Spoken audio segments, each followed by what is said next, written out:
අපිට හොඳ කිතුල් පැණි බෝතලයක් හම්බුනොත් ඒකේ රහ බලනකම් පිස්සු වගේ නේද?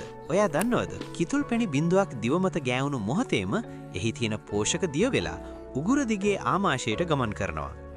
ආමාශයේදී ආහාර ජීර්ණීය පහසු කරලා ශරීරයට අවශ්‍ය ස්වභාවික ශක්තිය මුදා හරින්න මේක ලොකු උදව්වක් වෙනවා. පෝෂක කොටස් රුධිරයට උරා ගනිද්දී අග්න්‍යාශය මගින් ඉන්සියුලින් නිකුත් කරලා ඇඟේ ශක්ති මට්ටම නැවත සමබර කරනවා. මේ පෝෂක කොටස් මොළයට ගියාම මතකයේ සහ අවධානය වැඩි කරන්නත් මනස ප්‍රබෝධමත්ව තබා ගන්නත් කිතුල් පැණි මැජික් එකක් වගේ වැඩ කරනවා. කිතුල් පැණි මගින් ප්‍රතිශක්තිකරණ පද්ධතිය ශක්තිමත් කරලා විෂ බීජ වලට එරෙහිව සටන් කරන්න ඇඟට ලොකු හයියක් දෙනවා. හදවතේ නිරෝගී බව සහ රුධිර සංචාරණයත් මේ නිසා හොඳින් සිදු වෙනවා.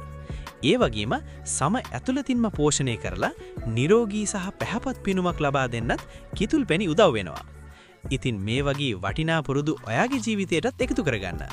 දැනුමෙන් සුවය ලබන්න මේ වැදගත් තොරතුරු යාළුවන්ටත් ෂෙයා කරලා මාව ෆලෝ කරන්න.